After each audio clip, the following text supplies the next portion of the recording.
Okay, hi. Before I post this video, I'm working on editing it right now. I just wanted to put a disclaimer out that it is very long.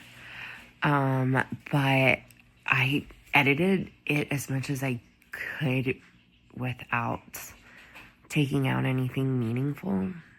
At least I think so. I'd love for you to listen to the whole thing.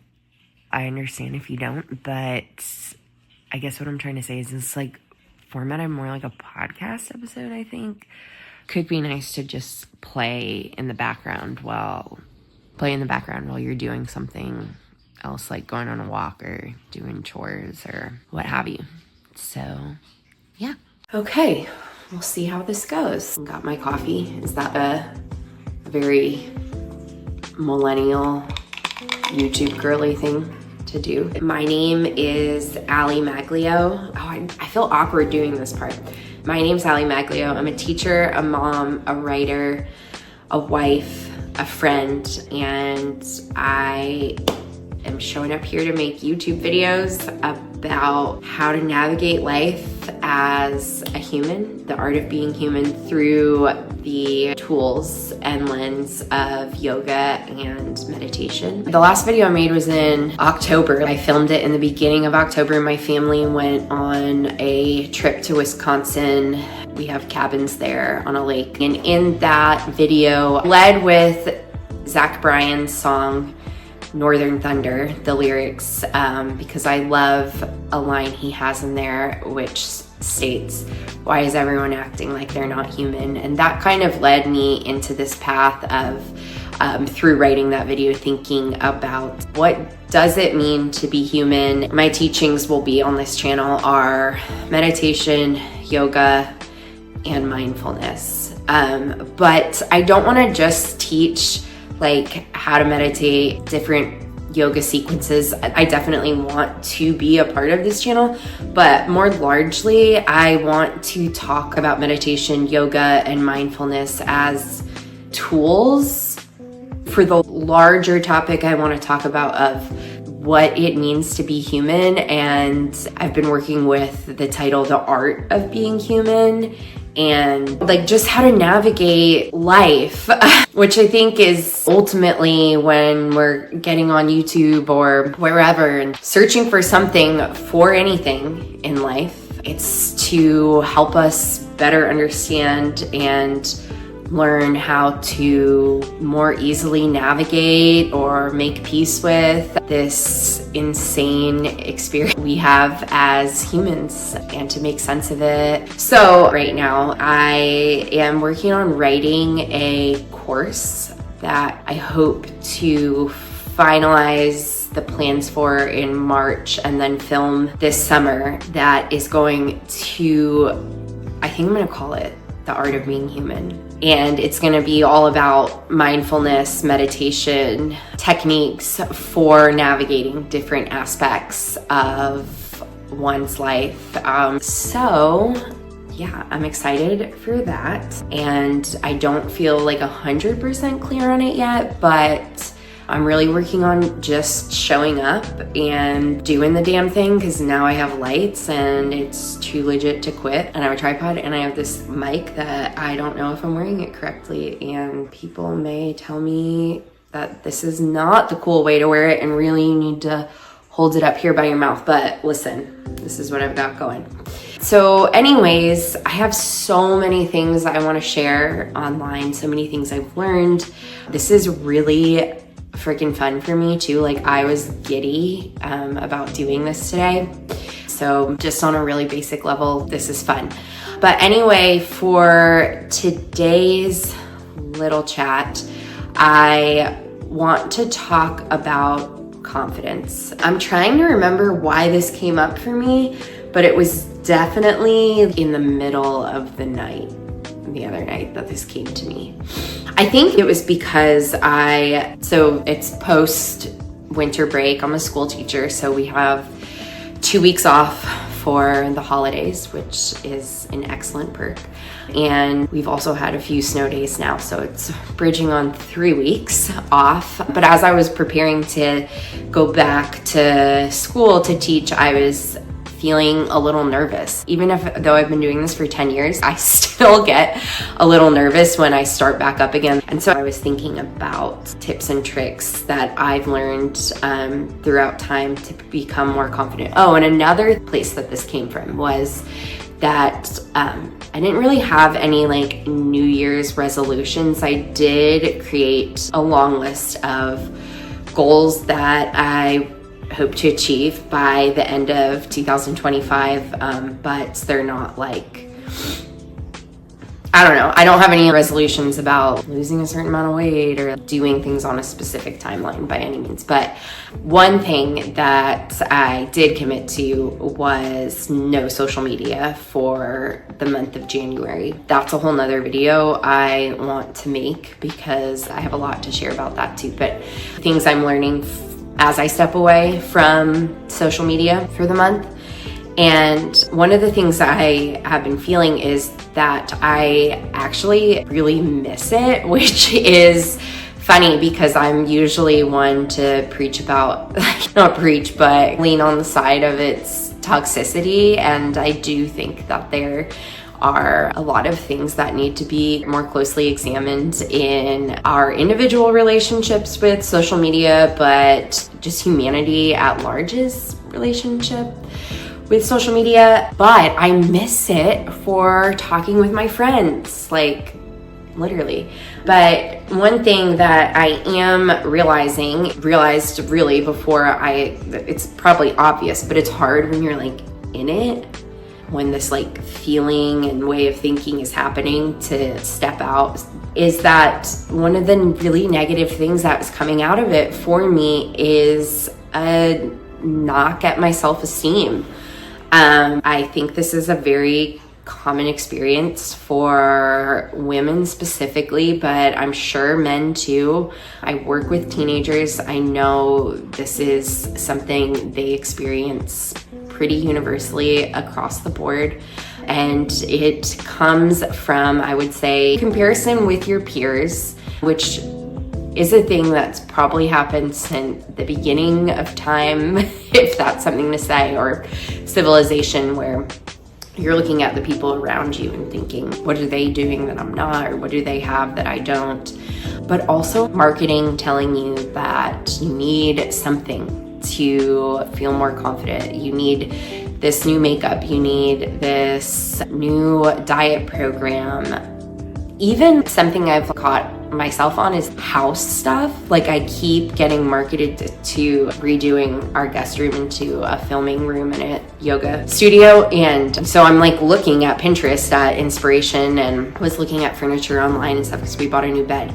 And I keep getting marketed to different interior design, furniture, home decor type stuff. And it was making me feel this sense of lack, or that my room wasn't going to be great enough until I had this nice chair too, or a rug, or what have you. And I definitely think it's like a sense of comparison and lack that is really affecting my self-esteem.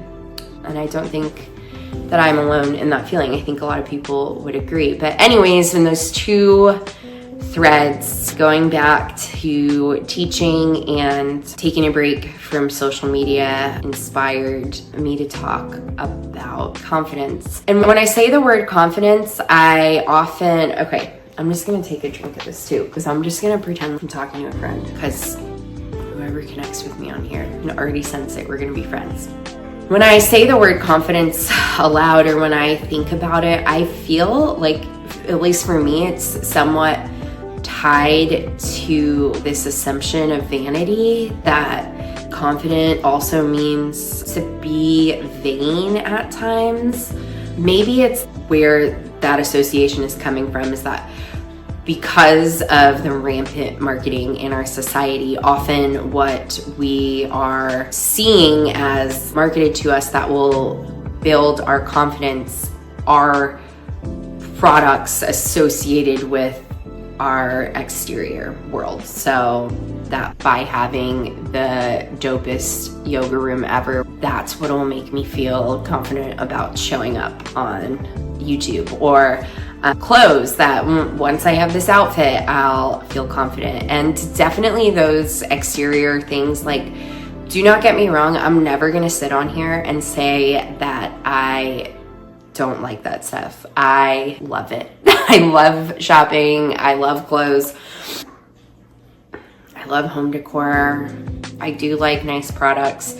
But I think it's the relationship with those things that becomes problematic. So anyways, when I say the word confidence, that's what initially comes up to me. But that's not what I want to talk about today, because I've learned through the first third of my life, almost 32 now, that those things are completely ephemeral and they don't really fix the interior of what actually makes you feel confident, feel sure of yourself. I'm gonna look up the definition of confident so I can get clearer on what I'm trying to say. Also, my teaching style, to be totally in the moment with it. Okay. Confidence, the feeling or belief that one can rely on someone or something, firm trust, the state of feeling certain about the truth of something, a feeling of assurance arising from one's appreciation of one's own abilities or qualities. So really, reliance on oneself has nothing to do with the exterior. I don't think any of us would argue that we could rely on ourselves more if we look a certain way or have a certain, what the heck, someone at my door.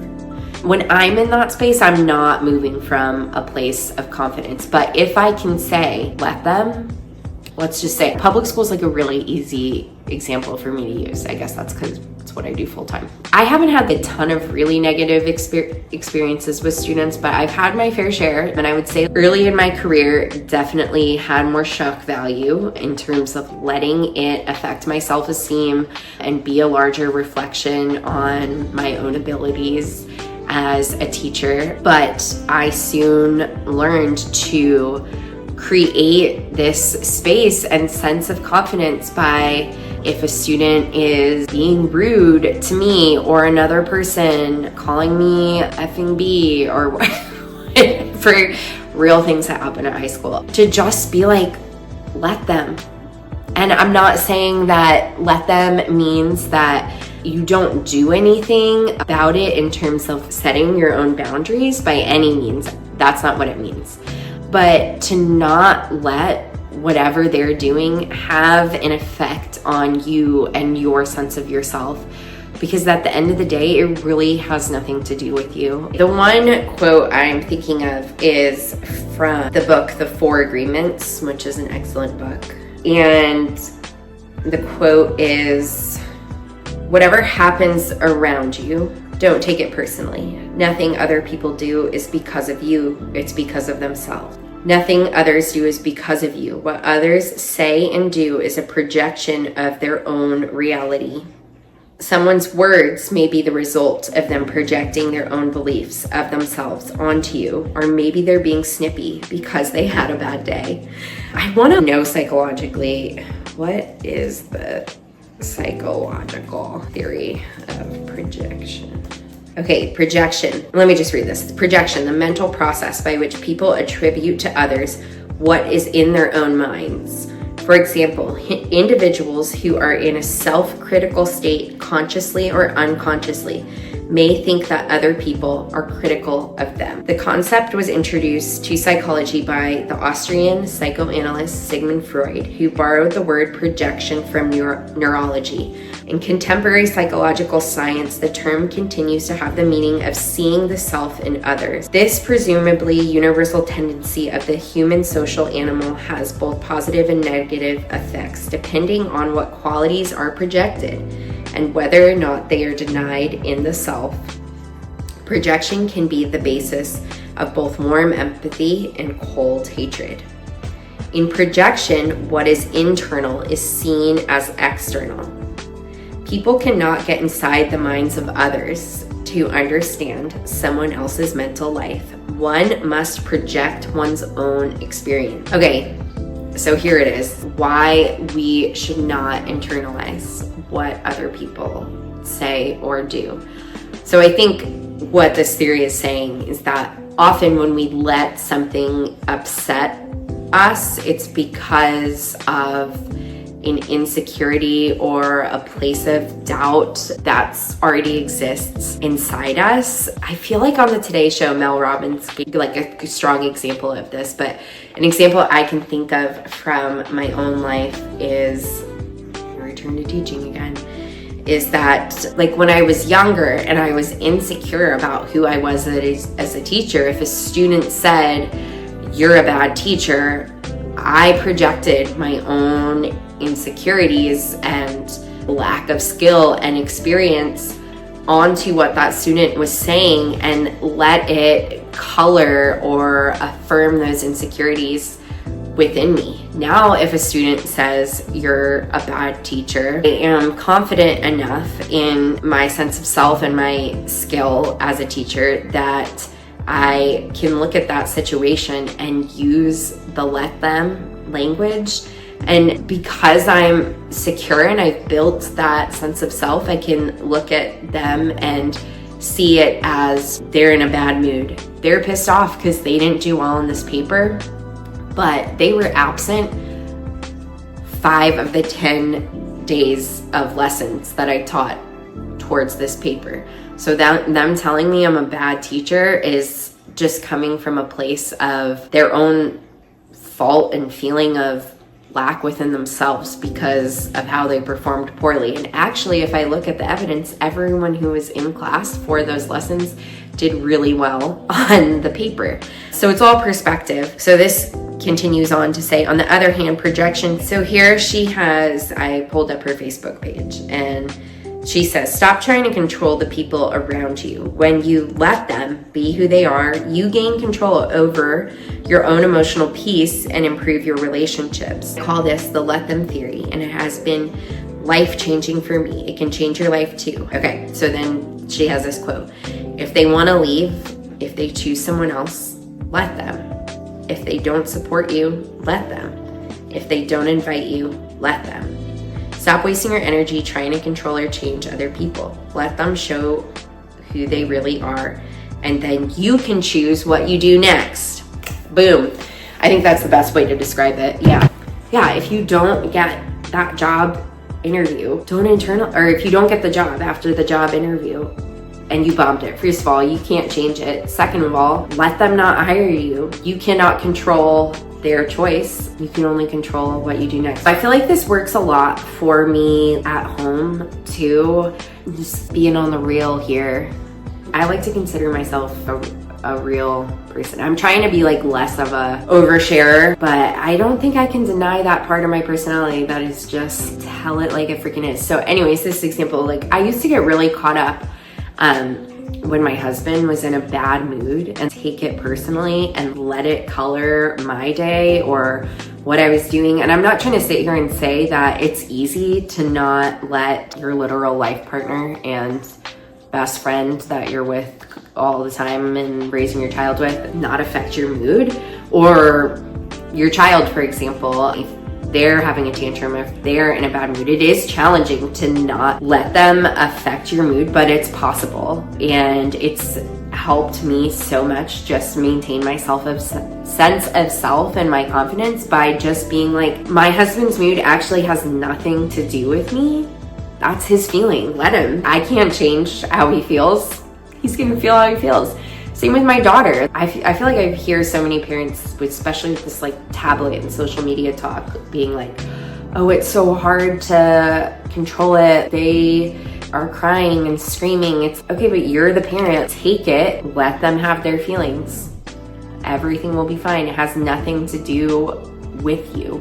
Same in the classroom. When I started getting really strong about setting boundaries and saying no more times than I say yes, which is a skill everyone should learn with children, but also with their peers. Yeah, students who get pissed off, "Miss Maglio, I really need to go to my counselor right now." No, We're doing something. Okay, they can have their feeling. It has nothing to do with me. I have their best interest in mind. So anyways, and now I'm like, thinking I said the counselor example. If they were in a crisis, I'd let them go to their counselor, but mostly it's, I want to talk about why I want to switch my math class right now in the middle of your lesson because I also don't want to be in English. No.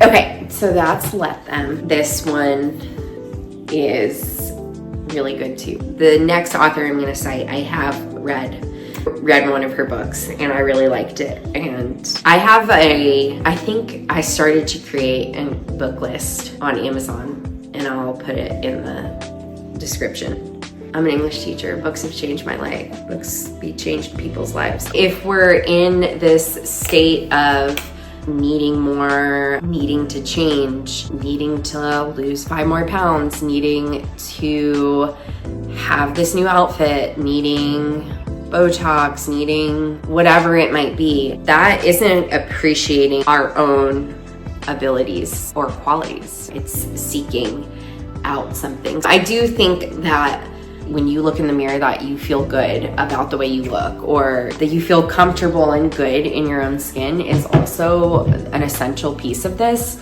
but that's merely it at all. So I'm gonna go over some things that really shifted my own sense of self, my own confidence, and have just made life so much more enjoyable, honestly, when I just feel like that certainness within myself. And don't get me wrong, it's not all the time by any means. I still have my own struggles, but yeah, it's an excellent feeling. It's a really good feeling and I want everyone to feel it. And the cool thing is that anyone and everyone has access to these things I'm gonna share because they're like objective truths. So what I'm gonna share is it's totally practical and really you can start doing them today.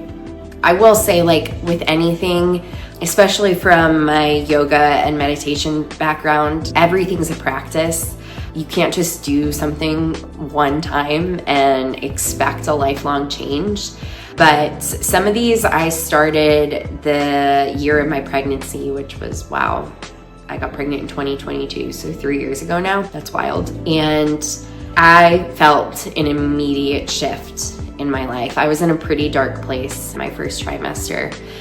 Don't get me wrong, I was so thankful that I was pregnant and I had my baby, but I was going through a lot of health stuff that was causing me some not so great times. But some of these I found and implemented around that time and started seeing immediate shifts and changes in my life. I'll also say, disclaimer, that I also picked my meditation practice up pretty strongly around that time. I'm very deep in my meditation practice. I sit in quiet meditation at least 40 minutes a day. So that's helpful too. But these are super simple. Anyone can apply.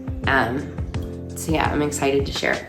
Okay, and I do have to look back at my list because that's how I roll. Okay, the first one is can't change it. I think definitely this is something to work for more everyday little stuff that we get caught up on. I don't want to say if there's like a large traumatic significant event that this is a cure-all for it, because I have been through some of that shit myself, and I definitely want to say that it takes more time to process those kinds of things. But I would say in the long run, this method has also helped me heal from some very large, more traumatic things that have happened in my life. I learned this from a YouTube video when I was in a pretty bad place during my first trimester. I was watching motivational speech every morning, literally like graduation speeches by like celebrities about life and making your life what you want it to be. And that's a small rec I have. If you're ever down, watch a motivational speech like a TED Talk or someone speaking at a graduation. It's pretty great. But anyways, I found this one video, I think maybe it was a TED Talk, and I can't remember the guy's name. I should have probably looked it up. I'll try to find it and put it in the description. He was talking about his success story in business. He was talking about something his boss taught him, and it was can't change it. And he said that this method really allowed him to progress in his career because it allowed him to not get bogged down by negative feelings or low self-esteem or things that are out of his control.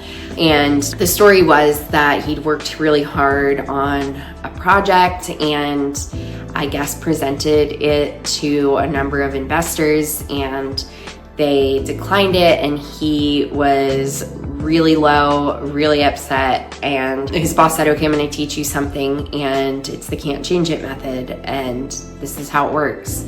Literally, you cannot change what just happened. You could try to rework it moving forward or take a different approach, but you can never change the past.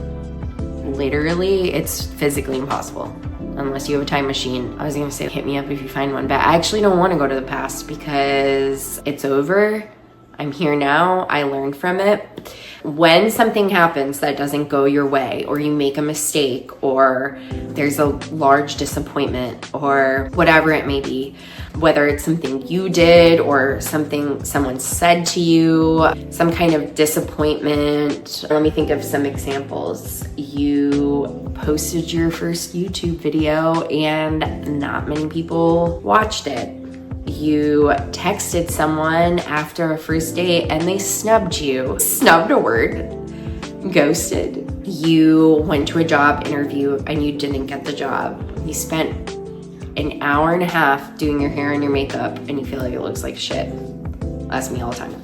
You let yourself feel as much of that negative feeling that you need or want to feel for 5 minutes. That could be crying, cussing out loud or in your head. And then after the 5 minutes, you say, can't change it, and you let it go because you actually cannot change it. You can sit with yourself in that space of letting go and clarity and think about how to move forward, but you can't change the past.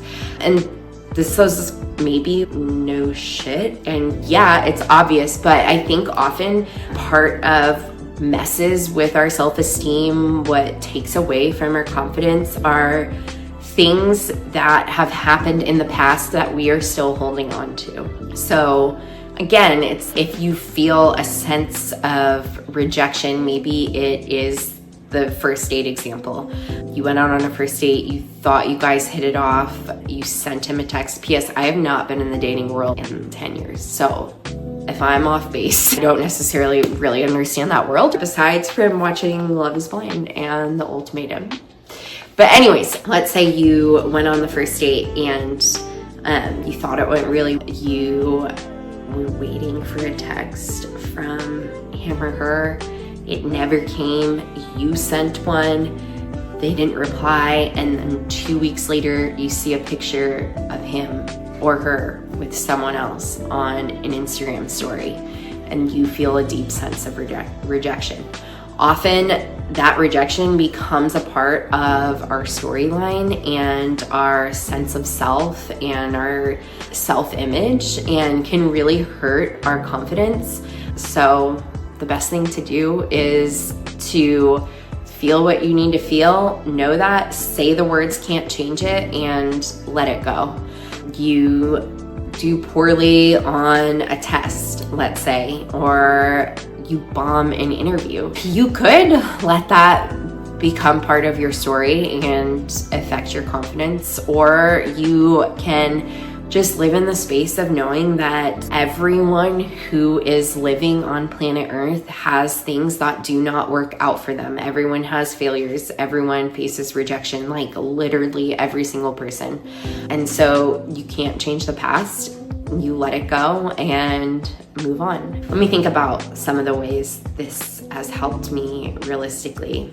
I took my daughter, Ayla, who's almost 2, I took her to music classes this summer, and it did not always go as planned. Literally, there was one day I had to park 10 minutes away from the class and walk, and it was freaking hot out, and she wouldn't sit in the stroller, and I was carrying her all the way back to the car, and we were sweating, and I was like, what the F am I doing? And I could have totally internalized it, and there was definitely that space where I probably was a little bit, but then I just realized that I can't change that situation. It happened as it did. It needs be no reflection on my image of myself.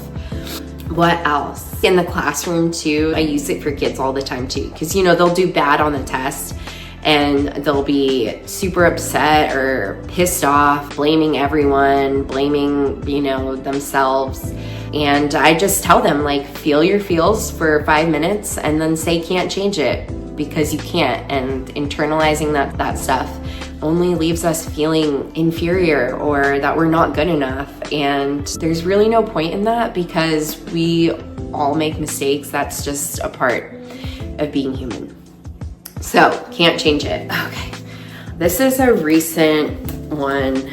I saw this story on the Today Show about a new book that was written by Mel Robbins titled The Let Them Theory. And honestly, I want to say I've been working with this one for a while, but hearing her talk about it and thinking about these 2 simple words that you can remember, that's what I love about Can't Change It too. I can always remember those words, and they're so impactful to me. Let them carries that same impactful energy for me in just a short phrase. I'm going to read what it's about. Okay. If you've ever felt stuck, overwhelmed, or frustrated with where you are, the problem isn't you. The problem is the power you give to other people. 2 simple words, let them, will set you free. Free from the opinions, drama, and judgment of others. Free from the exhausting cycle of trying to manage everything and everyone around you. Stop wasting energy on what you can't control and start focusing on what truly matters. You, your happiness, your goals. In my own words, would describe it as an understanding that you are the only person you have control over, period. I remember when I first, actually it wasn't when I first started teaching, it was maybe 4 years into my career, and one of my best teacher friends and mentors at the current school I teach at, she just has so many nuggets of wisdom, and I appreciate and love her so much. But this one, when I was struggling with some classroom management, I had just switched to this school, and it was challenging to go from one school to a completely new, bigger school, and I was having some struggles with classroom management. And I said something like, I had this one class and I was like, I just feel like I don't have control of the room. And she was like, of course you don't. Control is an illusion. And some reason for me, that was a deep exhale of, oh yeah, I don't actually have control over anyone. And so then I started thinking about my classroom management in terms of, how can I influence the room versus how can I control the room? Because we all know when we're trying to control other people or things that are out of our hands, it just doesn't work, and it usually causes more damage than it does good. So my understanding of Mel Robbins' theory is just that. It's the deep understanding of you are the only person you can control. But I think an added layer to it too is this ability to look at what another person has said or done or feels or thinks that is upsetting you or causing some kind of inner turmoil that's messing with your confidence or your sense of self or bogging you down in unnecessary ways, is to just understand that at the end of the day, let them do or think or say whatever they're doing, thinking, or saying. You can influence them in how you show up and how you respond, but if you are deeply challenged or upset or angry or dwelling in any kind of negativity in relation to another person's choices. Yeah, when I'm in that space, I'm not. So we have Can't Change It, Let Them, and this one is Discover Your Desires. I took this one from something I learned from this book, The Empowered Wife by Laura Doyle. And I found this book on a YouTuber that I have recently fallen in love with her content, Madison Gray. I found it on her book list, and I felt like I really aligned with a lot of the things she shares about lifestyle and mindset on her channel. So I ordered the book, and truly it's an excellent book if you are a married woman. And maybe, I don't know, a little controversial at first, but I would give it a chance and just go in with an open mind, because it's a really good mirror. It helps one see what they're projecting. But anyways, it's not about being a good wife. Although it is about being a good wife, but it's also about personally feeling happy in your marriage and having a strong marriage. And she argues that the first part of a strong marriage or a strong relationship with a life partner is your relationship with yourself, which a younger me would have totally been like, you can fully love someone if you don't love yourself. And I do think you can love someone even if you struggle with self-esteem. Absolutely. But the more you work on, find confidence in, and love yourself, the more capability you have to love another. And I think it works in tandem, because when you're learning to love somebody else, that also can reflect back and teach you things about yourself and help you build that stronger relationship with yourself. But this chapter is called The More You Know What You Want, the Better. And she has a quote, "It's a hell of a start being able to recognize what makes you happy." So the reason I'm putting this into a conversation about confidence is because this whole chapter talks about, she tells this story about how she went on her first getaway with her husband, and they went to Hawaii. She says, "We just arrived on the island for a romantic getaway. It seemed to me that anybody in Hawaii would want to go to the beach because, hello, we were in Hawaii. So we got up in the morning, and instead of saying, 'I can't wait to hit the beach,' I asked John, 'What do you want to do today?' I fully expected him to say, 'Let's go to the beach.' Instead, he said, 'I'd like to check out the volcanoes.'"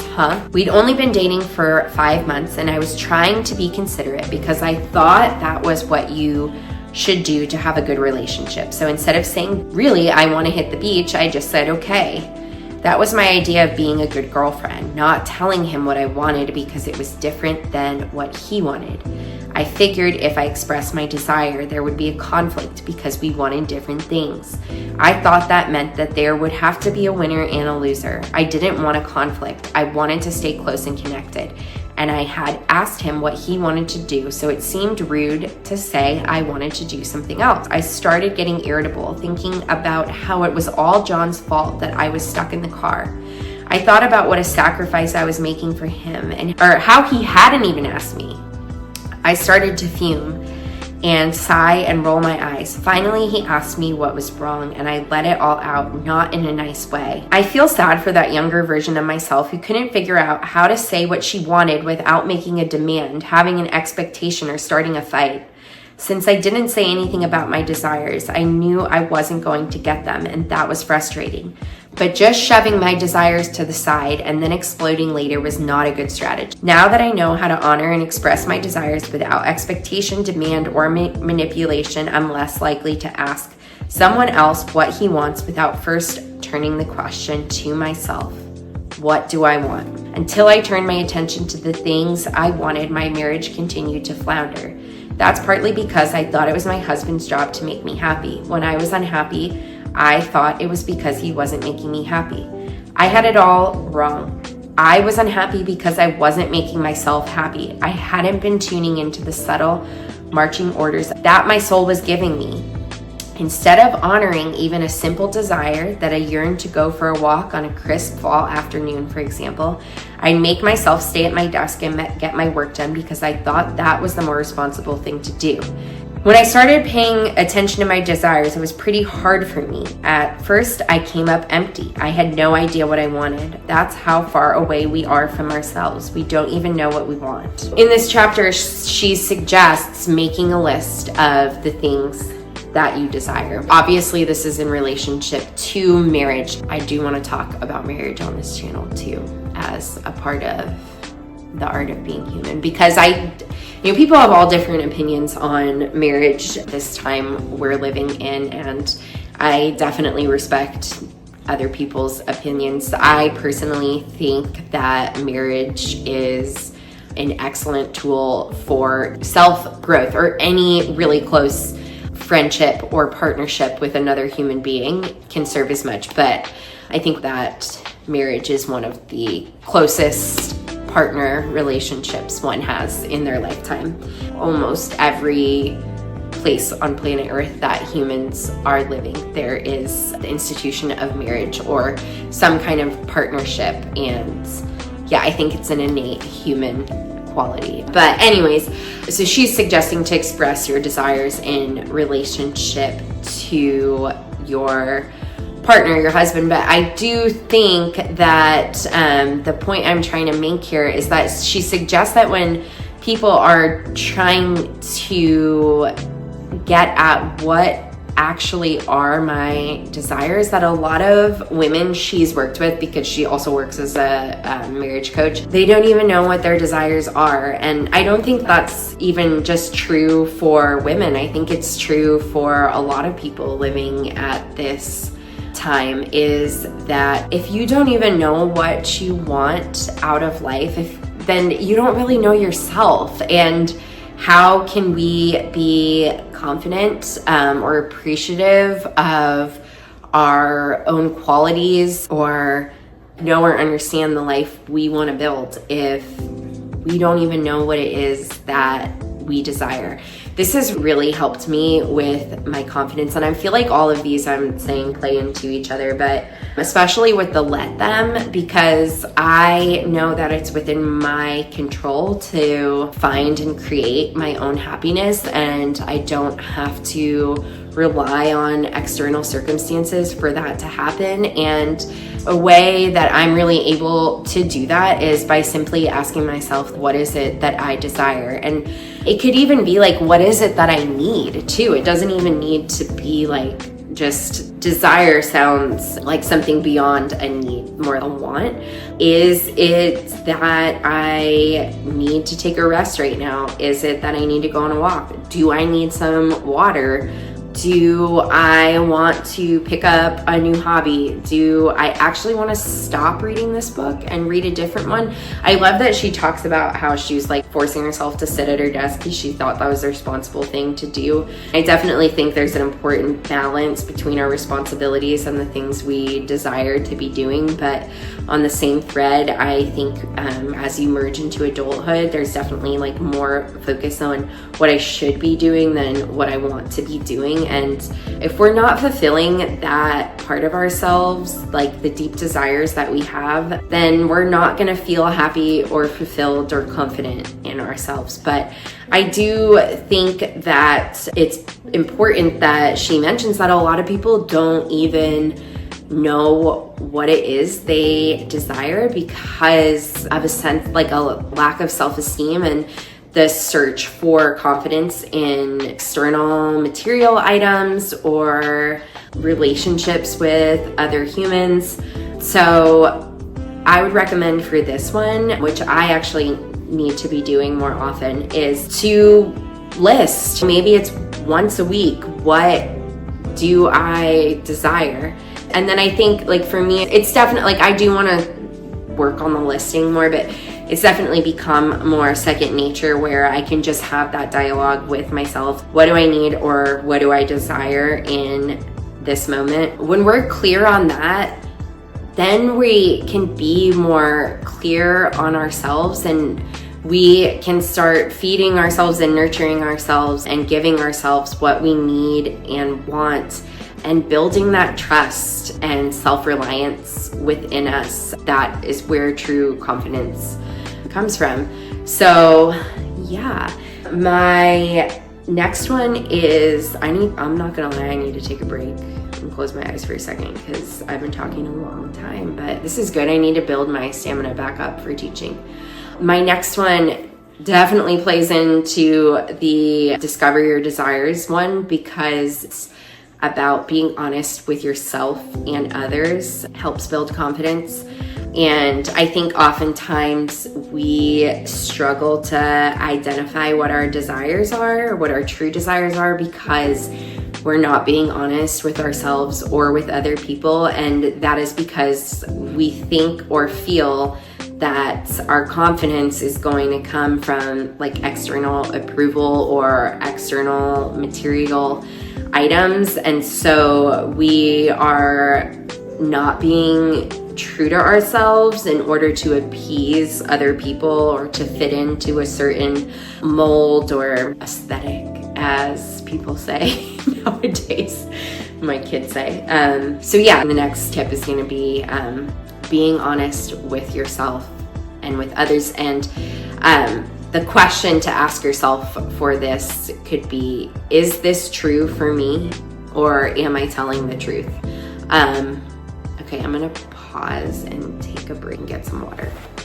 I feel like I'm usually weirder when I'm on camera, and it's more enjoyable to me when I'm being goofy and I'm laughing, but I feel like I've been like pretty like in this video. I don't know, maybe I'll get more into a flow as I go. So the fourth one, I'm gonna do 5. So we've had can't change it, let them, discover your desires, honesty is the best policy.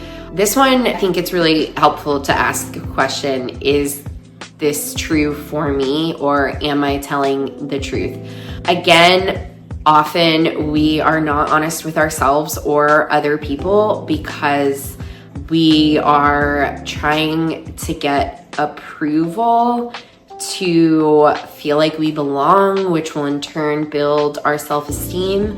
But when we're not being honest with ourselves or with other people, then we can't really rely on ourselves like the definition of confidence says. Brene Brown has a lot of work on this, and she's a psychologist and I believe a professor of psychology at University of Texas in Austin, but she also has a lot of famous books and podcasts and relationship with Oprah, and she had a special on Netflix. She's great. Okay, I messed it up. She's a professor of sociology at Houston University. She studies human connection. Her work is talking a lot about vulnerability, and being honest is a super vulnerable place to be in because we're all like afraid of rejection or not being seen or not being accepted for who we are, and we're often seeking that external validation as a form to build our confidence. And leading with complete and utter honesty about who you are to yourself and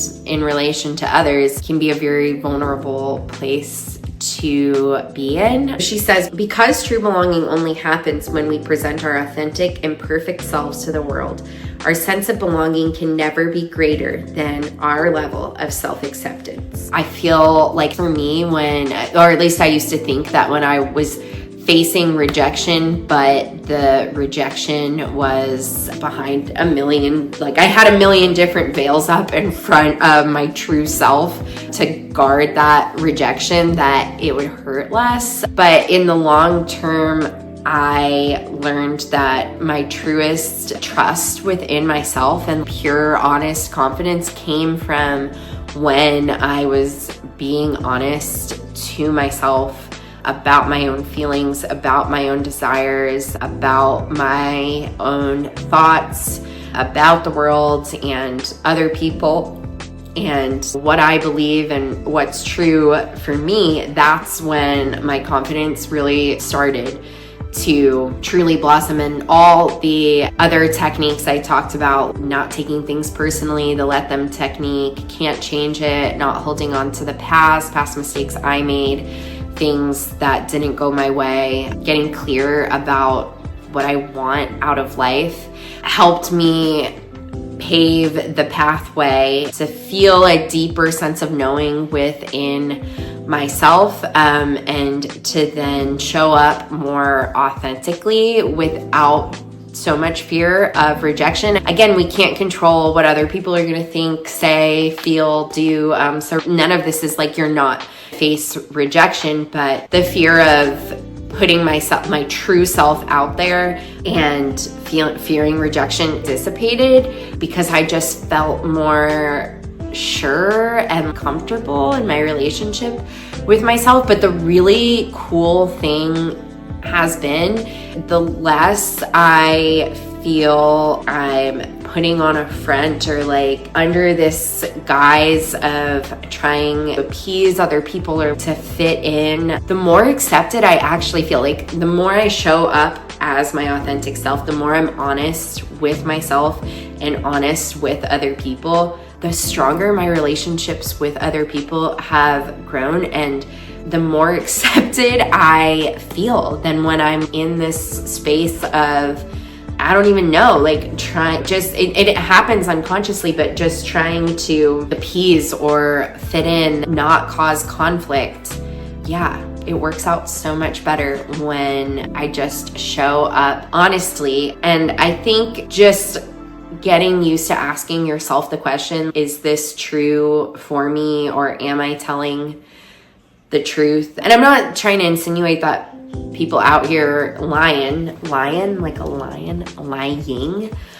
We're often not outright lying, but sometimes leaving things out or putting on a front or whatnot. I'm also not suggesting walking up to someone you don't like and being like, you're gonna say you're a freaking hoe. Don't do that. Don't walk up to someone you don't like and be mean. I don't even know if that's being honest. That's just a projection of your own ish going on. Yeah, asking yourself, is this true for me? Am I telling the truth? And I really think for me, the strongest, like beyond asking that question, the strongest method I have for this is sitting in quiet meditation, being able to pause and self-reflect is the space where you will truly get to deeply understand what your truth is, and from there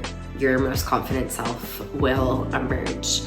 And I really am looking forward to continuing teaching more about that, because meditation is such a gift, people. I can't even, it's the greatest, I don't even know, it's the greatest gift I have to offer you is to teach that. So the last one I'm going to end with is compassion towards yourself and towards other people. The way we think about and treat others can have a positive impact or a negative impact on the way we think about and treat ourselves. And likewise, the way we treat ourselves reflects back onto how we treat others. So if it feels challenging to find that lens of compassion towards yourself, then it might be helpful to start by finding more compassion for other people.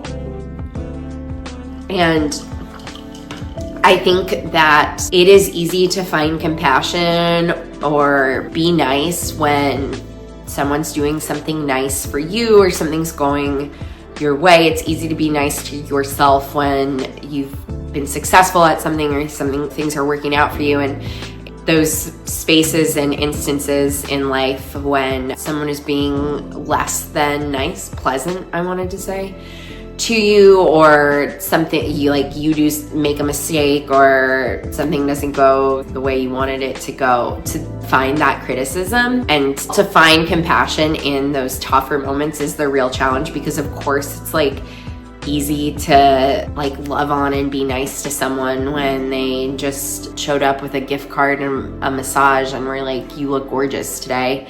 And much harder to find that compassion if your friend or your husband or your child shows up and is, what the heck, this dinner is not good, Mom. And you're like, okay, how am I supposed to find compassion for you in this moment? But right, like those things, the way people act towards us, those things also happen inside of us and us towards ourselves. And how can we find compassion in those moments? And I feel this one can feel pretty abstract in concept. So I want to offer a practice to you, which is a loving kindness meditation that might be uncomfortable at first, but is magic in the work it can do to just create more ease and peace in your life and build more confidence within yourself.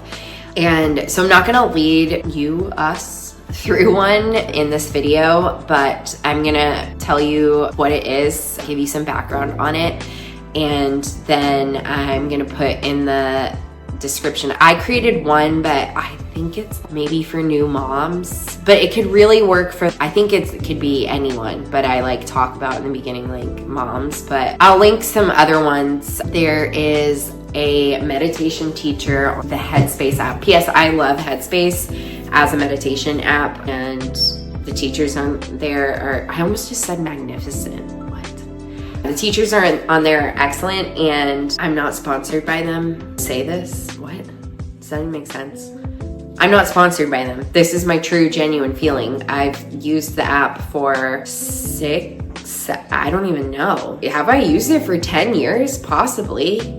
I use it in my classroom too, and I use a lot of their YouTube videos in my classroom to teach. I teach meditation to my seniors. Super fun. We love it. What's it have to do with English? Everything. But the Headspace teacher, her name is Dora on Headspace, and not just on Headspace. Her name is her name in the realm of this life, but she has some good loving kindness style meditations on Headspace and also on Insight Timer. She has some, and on her YouTube. I'll link it in the description. But yeah, I'm going to tell you what loving kindness is, and I'm going to read about it because I've talked a lot and don't know that I can pull it off the top of my head, but we did learn about it in my yoga teacher training, and I had experience with it before that through my use of the Headspace app. So yeah, let me find, I read a whole book. Actually, I should pull the book out. That looks better than just reading online, but the blog is titled Loving Kindness Meditation, What It Is, How to Practice, and Why. Entering Loving Kindness Meditation, a practice inspired by Buddhist traditions that brings out our warmth and compassion and directs it both to ourselves and those around. The meditation style helps promote compassion and empathy and has received plenty of nods from modern science for its mental and physical benefits. So what is it? Loving kindness meditation is all about sending good vibes to yourself and the people around you. It's as simple as repeating supportive phrases in your mind or out loud. I like saying things out loud, and I do think that there is a science behind that too, hearing your own voice in your subconscious, but that's for another video. Okay, it does have roots in Buddhist practices. It's not confined to any particular religion or philosophy. It's a secular practice that people of all age groups can undertake regardless of their beliefs. Plus, you don't need a meditation cushion or a quiet mountaintop. You can do it anywhere. You can also meditate anywhere. I literally meditate in the parking lot of my job sometimes, in my classroom during my break, honestly in like a public setting when I just need to go in my space. This is how it works. It starts with directing loving kindness towards yourself. So focusing on a quality or attribute you appreciate about yourself can help you prepare for the next step. So starting with the phrases, and I believe these are to the true Buddhist roots, these phrases specifically. May I be happy, may I be healthy, may I live with ease. So you repeat these affirmations in your mind or out loud. Don't worry much about which words you use. It's about wishing good things for yourself from the bottom of your heart. Although I would say don't get too caught up on the words, but then maybe just finding one to help guide you. Line or on a meditation app or mine from YouTube is super helpful. So then you expand your circle of compassion. So use the same phrases you've used for yourself, but replace I with you. May you be happy, may you be healthy, may you live with ease. Visualize these people and send them your love and kindness. The goal is to replace grudges or judgy thoughts with a big old dose of compassion. I think I've even heard it too, is like sending love to yourself, sending love to someone that you are aware of who they are, but don't have a super close relationship with. And then sending love to someone who you feel has wronged you is another part of this meditation, who you feel deeply critical of because of whatever the situation may be. It could be that they have even directly hurt you very much. And the difficulty, the challenge of the practice is to find compassion over criticism for that person. But by doing that, it really truly does help you build that awareness and compassion and acceptance for yourself and move on, letting it go. And so then the last one is, they say, is to include everyone and everything. All beings, animals, humans across the globe, even the earth itself. So yeah, this made me want to go into meditation right now. I'm going to do that after this.